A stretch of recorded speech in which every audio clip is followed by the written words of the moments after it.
Well, I call this meeting to order and welcome everybody to a beautiful Tuesday afternoon, the 27th of June, 2017. Our first order of business is a Public Service Committee report. And do we have anybody to do that? Yep, I'm sleeping, sorry. It's been one of those days, excuse me. That's okay. We had public service meeting. During that time, we talked about a couple different a dog ordinance, what it is considered to be a vicious animal, and changing some of the legislation to model what other communities do. Keith and Julie were here to present, talked about doubling the fine for off-leash animals, talked about not being able to feed stray animals as well and trap and harbor animals. So the Public Service Committee did agree to move that out of the committee and move it on to the council. I know there's a lot of dialogue going on via email in regards to possible changes and just working through it before it comes to the council. So I'm not sure when it's coming forward, but we're having those conversations as far as what that looks like and making sure we fully understand what is being brought forward. So there's a lot of questions. The second thing that we talked about was the barking dog log and what that means to citizens as far as if you can turn in your neighbor for a barking dog, and if they come and they don't hear it, what does that mean? Well, you can do this barking dog ordinance and have to report over 48 hours as far as how many times the dog is barking and what the nuisance is. No changes with that at this time, but we just had a brief conversation in regards to the last thing. So more to come on dogs. Okay, thank you very much. Open discussion. Any items for open discussion? Councilor Erickson. I'll just add one brief thing. I've had the opportunity the last 5 days to work the soccer tournament alongside with Rex. He's the chair and could not ask for a better advocate for our community in having him chair that. I serve a small part on hydration along with my husband and his son and daughter-in-law. And the remarks from people coming into our community about Yankton Trails has been amazing, to say the least. They can't believe that we have 21 full-size fields. They can't believe that we have the bathrooms were so clean and great. There was zero trash. It was just so taken care of. And the level of the grass, which sounds maybe not really exciting for some, but as a soccer player myself, seeing those fields, I just looked at those and thought this would be amazing to play on again. And so the city is a huge player in that. They did their share in making sure it's been so clean. They've been in the bathrooms and making sure we don't run out of amenities for people that are there. It's just been a phenomenal thing, and all the hotels have been booked 100%. People have been downtown. They hosted a party downtown, and so it's been really encouraging, and I'm hoping that we can get another tournament like this again. It's been since 2009 since we've hosted here in Sioux Falls. But I'm hopeful that they were so impressed with our facilities that we'll have this back again. So thank you to all the city staff that have played a huge part in this, and the Parks Department, and the list goes on and on, because I know it wasn't just the Parks Department. So thank you all for being involved, and I know we've had a lot of people in our community, but it's a blessing to have them here. So thank you. Thank you, Councilor. I'm glad that you brought that up, because I too was going to bring it up to recognize you for one. 6 a.m. mornings throughout the tournament, and Councilor Rex Rolfing has played a very instrumental role in bringing this tournament to town and in organizing the tournament as well. So he deserves a lot of credit. And once again, our Sioux Falls Park and Recreation Department for having the fields in just superb condition and keeping the area clean and attractive for the many visitors that are here to our city for this week-long period. So thank you very much for what you have done for the community, as well as the soccer players from around the region. Any other items for open discussion? Councilor Selberg. Thank you, Mr. Chairman. Just was going to mention a few of us from the Annexation Task Force on Saturday went out to the Split Rock area. A crew of very hospitable folks showed us around for a couple hours, and I think we could have probably been there all afternoon, and it would have been enjoyable. Anyway, I learned a lot. Beautiful area. Councilor Neitzer, Councilor Kiley. I believe probably two other members of the task. Jeff Davis was one. Jeff Davis was there. So anyway, it was a nice couple hours spent on Saturday. Just wanted to kind of give them a shout out and thank you for their hospitality, and well worthwhile.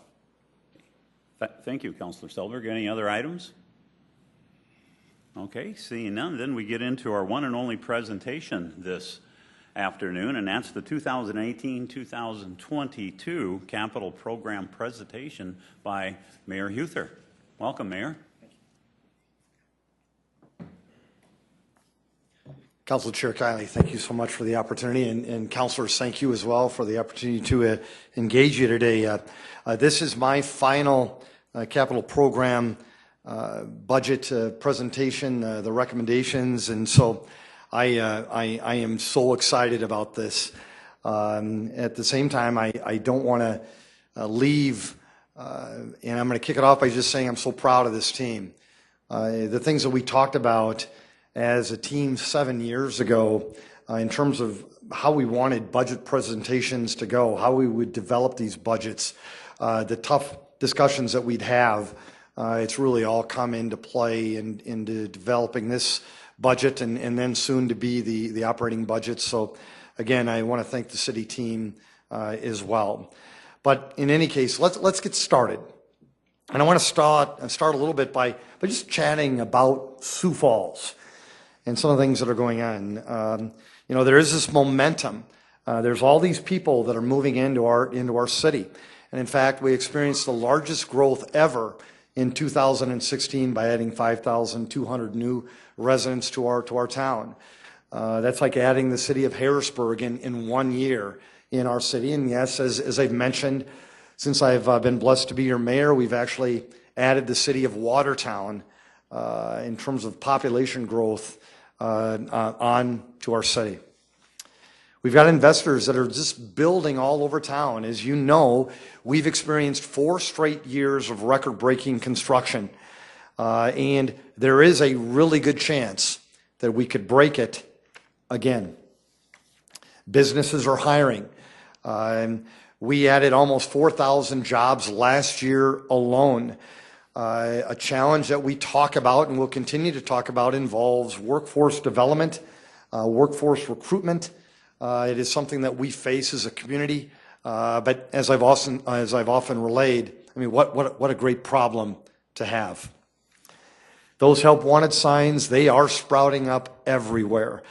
As you can see by the diagram up above, we are doing quite well when it comes to the unemployment rate in Sioux Falls.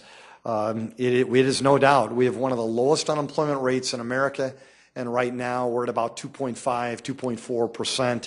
2.4% when it comes to having job opportunities in Sioux Falls. Now, I know that there's this feeling, even amongst maybe some in the council and even city employees that are so close to what we're doing, so engaged in what we're doing. You know, come on, Mayor. Come on, Tracy. There's all this momentum in our community, but yet why this talk about being cautious and prudent and cutting back? Why is that our focus? We had a very, very similar message a year ago. Back in March and April of last year, Tracy and we tried to relay this message that we're going to outline again today. Some folks didn't want to believe it back then, but I truly hope that after today's presentation, folks are willing to believe it now. Slowing sales tax growth, it is real. And you can see that, you know, back in 2009, 2010, right before I was blessed to be the mayor, we had some similar trend lines. You know, sales tax revenues were softening and, in fact, declining. Well, that same thing has been occurring now for a while here in Sioux Falls, and you can see by the 1.6% year-over-year growth that we're experiencing right now.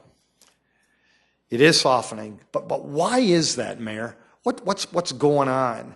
You know, we've talked about the tough agriculture economic conditions that are being experienced all across this region.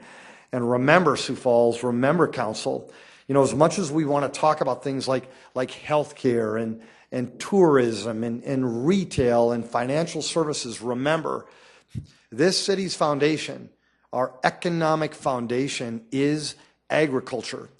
So that when ag experiences tough economic conditions, we feel it. Low inflation or almost no inflation, that certainly impacts our ability to grow as a community. The thing that I'm probably most concerned with, and the thing that I've probably been ringing the bell on and communicating at the highest level, involves these increasing online sales, these internet sales. Because what's happening is that when folks buy stuff on the internet, we're generally unable to collect those very, very important sales taxes. That revenue stream is being diminished, and it's being diminished by about 15% year over year. And guess what? It's not just Sioux Falls. And in fact, if you look up above or look on your screens or your papers right now, Sioux Falls, look at this pain that's being experienced all across South Dakota. We have reasons to be concerned. And that concern is multiplied exponentially if you're the governor of South Dakota or if you're another mayor in a town or a city across our great state. The red line up there is the one that I really want folks to focus on. Because you look at Sioux Falls and you're going, wow, we are still growing as a community in terms of sales tax revenues year over year. Look at the state. We're not growing, we're decreasing. We're losing ground at a very rapid pace. That's going to impact the state of South Dakota in a big, big way. But it's not just the state. Look at, we've got peer communities like Watertown and Rapid and Aberdeen. These big brothers and big sisters all across our state as well. They would love to have our problem. This pain is real. And guess who fired the first warning shot? It was the city of Sioux Falls. It was. Way back in the spring of last year. And Tracy Turback and yes, this mayor, we took some heat. But here's what we did. Here's what we did. We took the heat, but what we did is we put a plan in action, and we were not alone. We had a city team that really jumped into the fray and tackled it head on. We implemented immediate spending cuts in 2016. We identified savings in every single department. We made tough choices. And then we also began to plan for, of course, the budget in the year and the years to come. One of the things that I want the council to understand, as well as the citizens of Sioux Falls to understand, is that as we were evaluating what was really going on and the trend lines were getting stronger and stronger, one of the things that we knew that we were going to have to do was to make some really, really tough choices. And you're going to see that with this budget.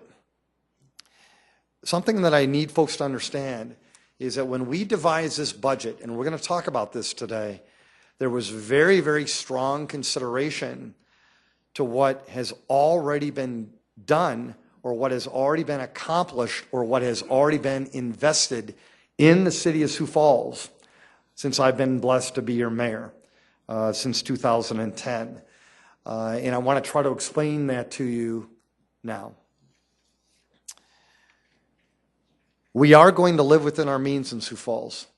That's been our mantra way before I've been the mayor. It's been the mantra of a city council even before we have been serving. It's what we do, not only in Sioux Falls, but we do it in South Dakota. So when you look at this plan that we're proposing, you're going to go, wow, these are monster numbers. And in fact, they are. This plan will outline that we're going to spend about $108 million in 2018 alone when it comes to the CIP, and we're recommending $548 million in the CIP plan over the next 5 years. Those are capital projects, and that is equipment that also goes into making this city go. So we're going to spend about $548 million. So how does it work? Well, here's the way it works. Remember, I talked about sales tax revenues. When you look at the sources of revenue for our capital program, it really comes down to two things.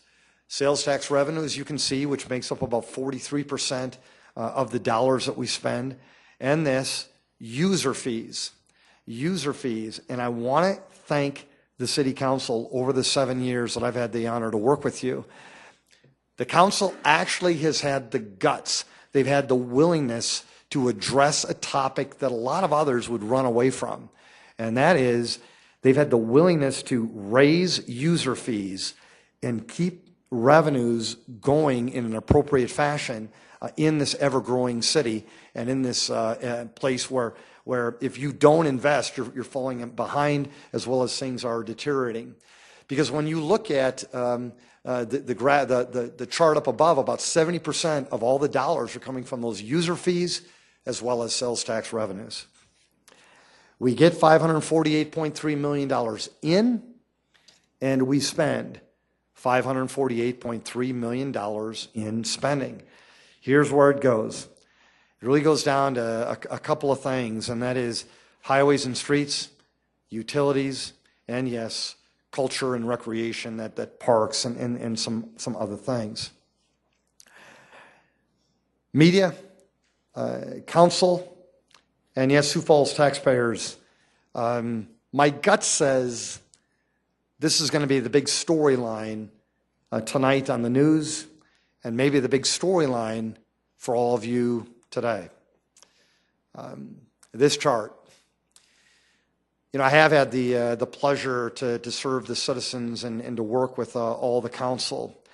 And to give you a flavor, we certainly have invested in quality of life over my 7 years as the mayor. And in fact, almost $1 out of every $3 went towards quality of life.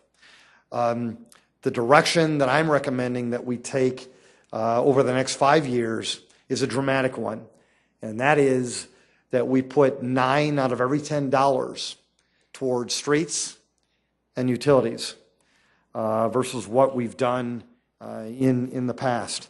Let's talk about that. I want to take you back just a little bit to 2010. The chart that you all see gives you a flavor for the spending that we've done in capital in these programs, and you can see the big three. There's the quality of life investments that we've made that are outlined in the green, the streets and utilities that are outlined in the blue, and then the other category. And I think you can get a good flavor for where we've been, where our focus has been. Again, about 67% of all those dollars, if you would add them up from 10 through 17, about 67% or 70% have gone towards street and utilities. Almost 26% has gone towards that quality of life, and then other. There are a couple of years I want to bring your attention to because you'll probably see some anomalies there, and I want to help you understand that. Back in 2013, that big jump in the green, that big jump in the quality of life investment, of course, that's the event center, okay? Then if you look at 2015, you're going, what is that, Mayor? What's that other category? That's the rail yard land purchase that ultimately we made on behalf of the citizens back in 2015. So that's where we've been over the last 7 years since 2010. And it was done very purposely. When I was elected, I was committed, and I told the citizens that if they did vote for me, that we would repair, rebuild and replace our city's deteriorating infrastructure. And I know we've done that. Also, I said that we would work to capture some of these long-awaited quality of life opportunities as well. There's no doubt we've done that and much, much more. Let me give you a flavor for maybe some of those investments. It's so easy to forget what we've tackled as a team. Streets, utilities, let's just talk about some of those things here. If you go border to border in the state of South Dakota, it's about 350 miles. That's how many miles of roads that we've repaired, rebuilt, or replaced since 2010. And the numbers show it. When you spend $44 million in asphalt for the streets, another $20 million in concrete pavement, these downtown street and utility improvements in downtown, and then you throw on an $11 million bridge there at the 12th Street Bridge reconstruction.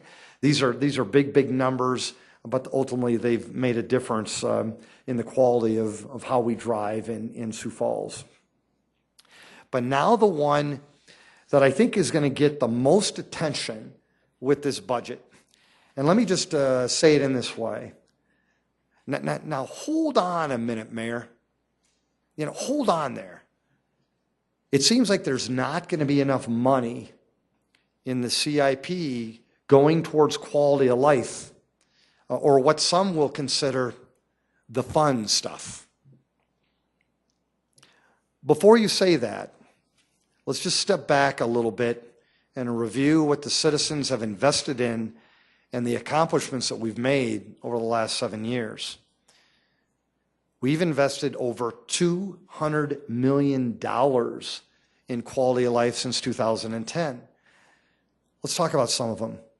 The brand new Denny Sanford Premier Center, the brand new Midco Aquatic Center, the brand new River Greenway, the brand new Sanford Sports Complex, the brand new Prairie West Branch Library, the brand new parks all across our city, 8 of them in total, as well as some other improvements to our bike trail. We added brand new spurs as promised, as well as improvements to the Great Plains Zoo, the Mary Jo Wagner Arboretum, and so much more. Council, 1 out of every $4 since 2010 has gone to the fun stuff. There's also been some other critical investments that will serve our city and our citizens for generations to come. A couple of them, of course, that are going to generate, that have generated some headlines and dialogue, involve the rail yard. That is something that we're truly going to feel the importance on for long after we're gone. And then, of course, the city administration building. Right there alone is about $50 million of investments that ultimately we've made. I know there have been times, and I've heard it, and I've tried to address it, and so has Tracy. But one thing that we do very, very well in Sioux Falls, and we've been doing it for forever, is that we manage debt incredibly well. We manage it in a very, very prudent manner.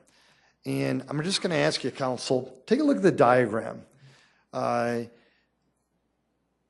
If we execute this plan as presented to all of you, you're going to see that our overall debt is actually going to be less than when we started in 2010.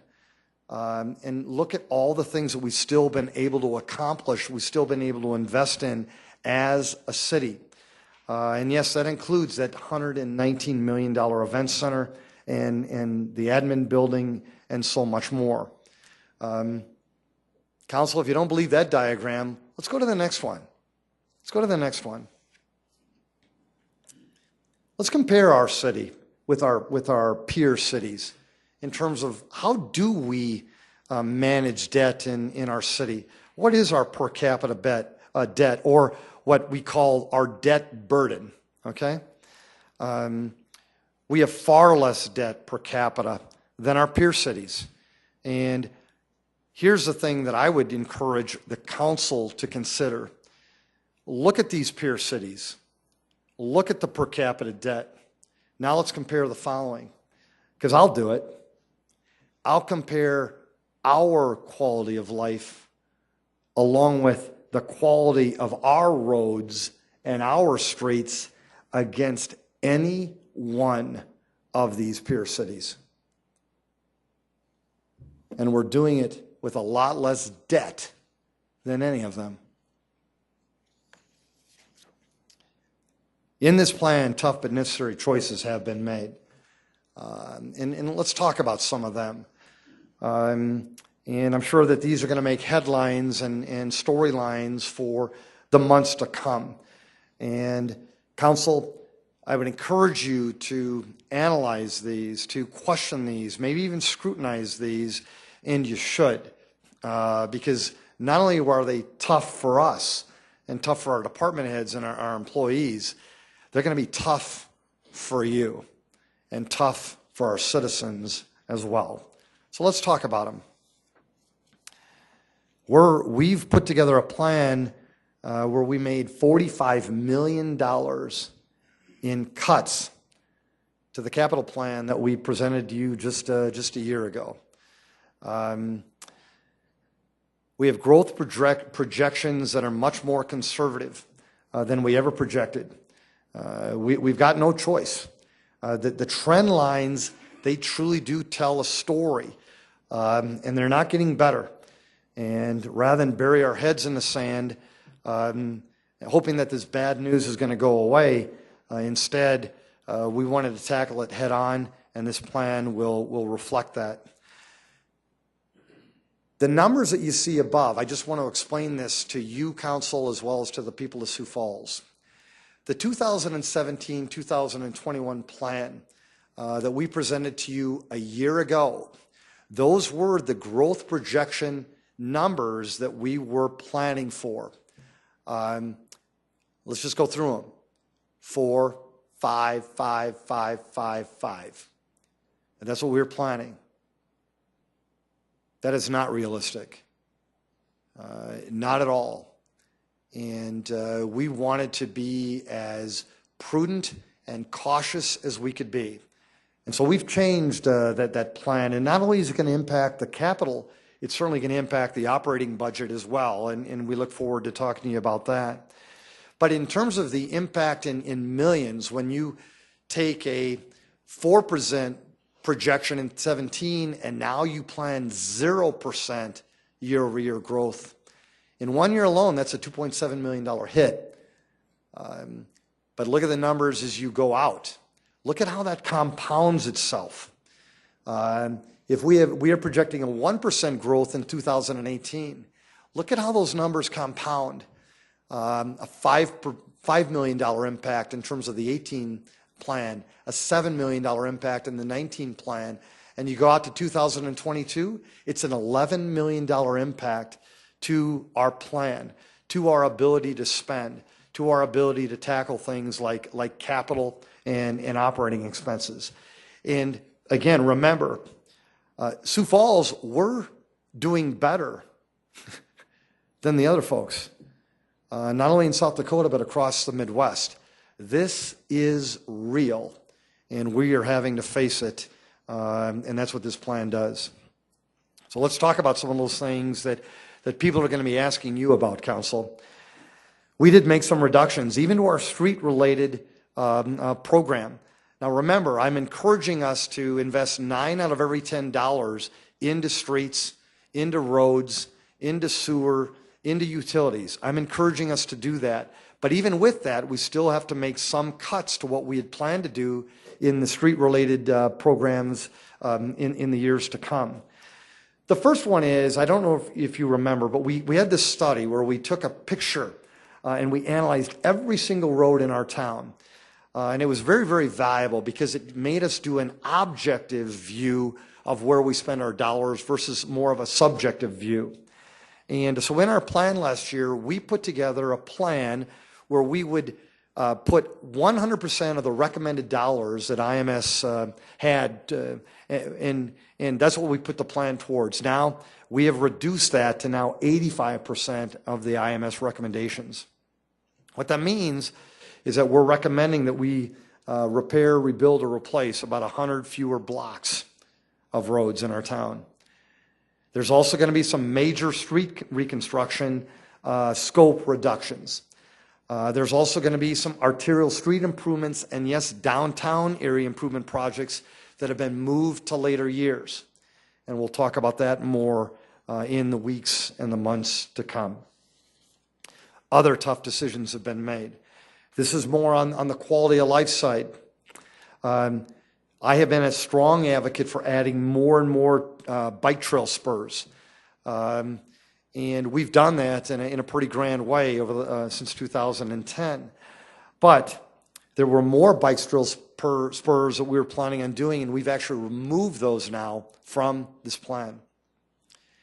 There were a number of park development projects that were either reduced in the plan or totally removed in the plan. You'll be hearing more about those. A fire station. We are in the midst of studying where should that next fire station go.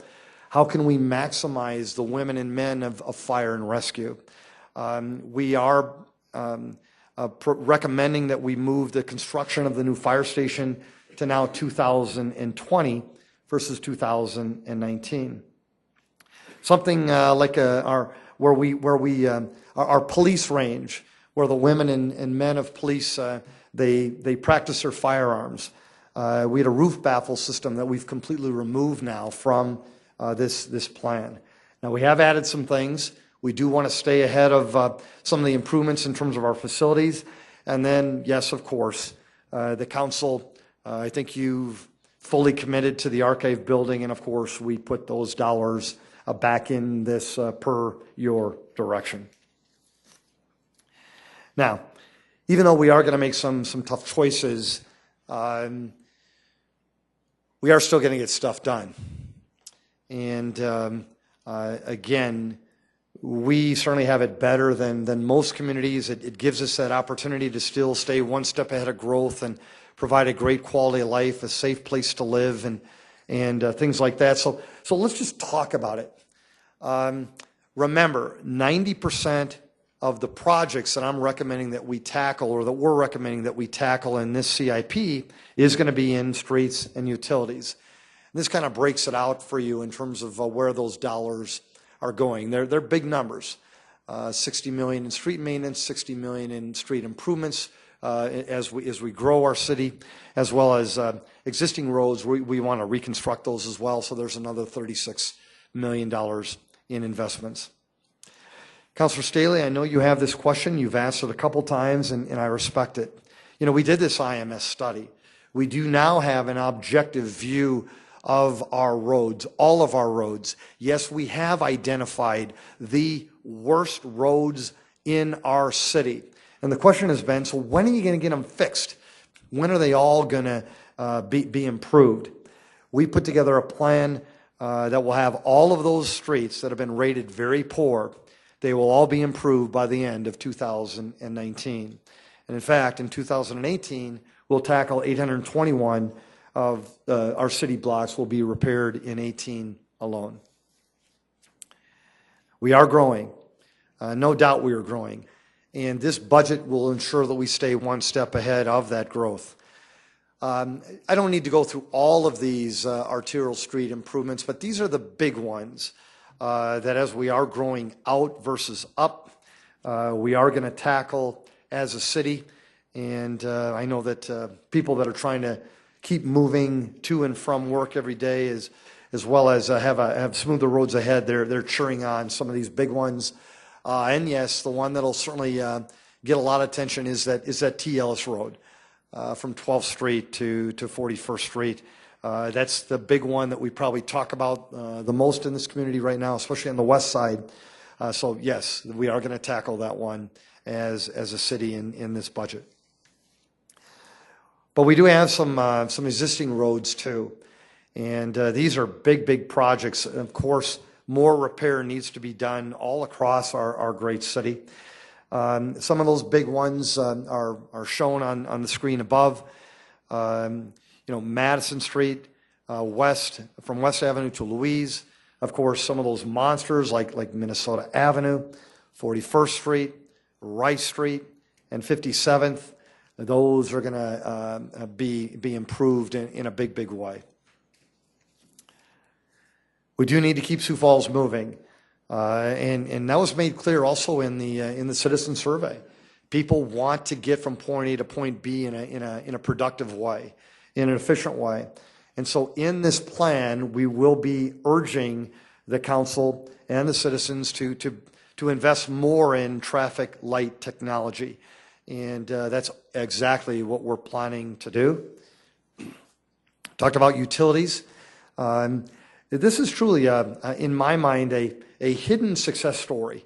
And again, this is my last opportunity to talk about capital with the citizens of Sioux Falls and the council. I do want to let you folks know that again, I know I've talked about running government like a business and the importance of that. Our utility teams, they run government like a business. They do it extremely well. The citizens and taxpayers, they are reaping the rewards because they do.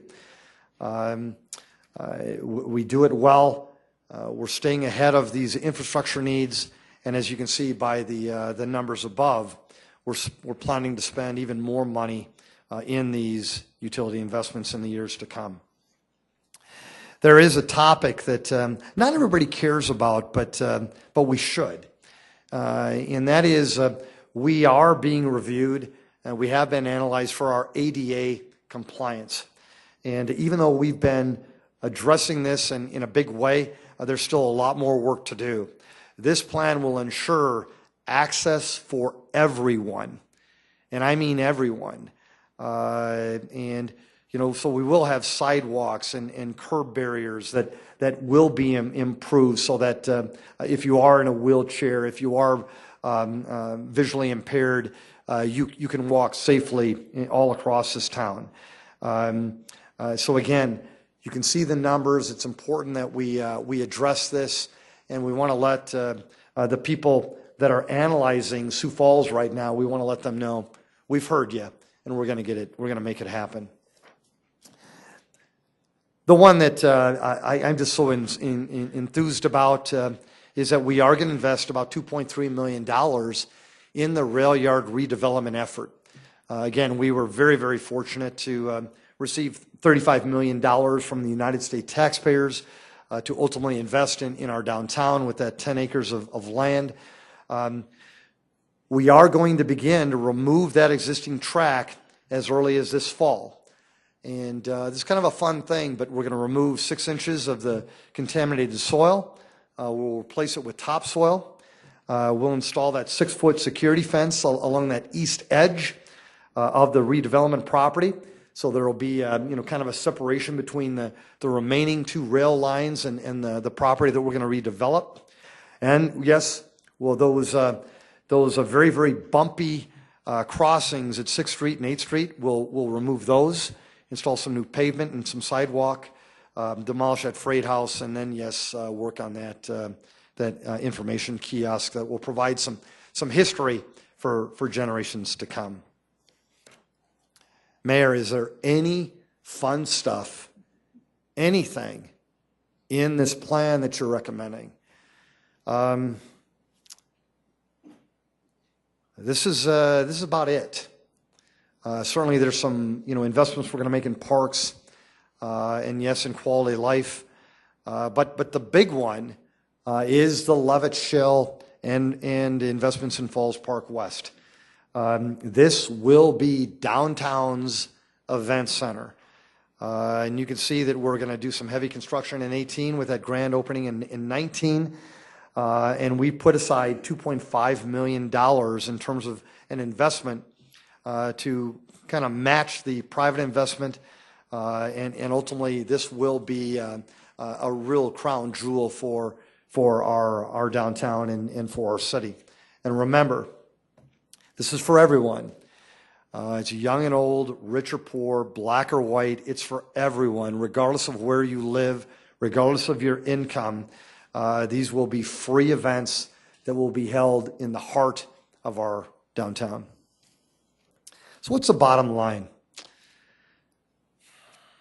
The bottom line is this. Council and citizens of Sioux Falls, it's no secret. We've accomplished a lot, and we should be proud of it.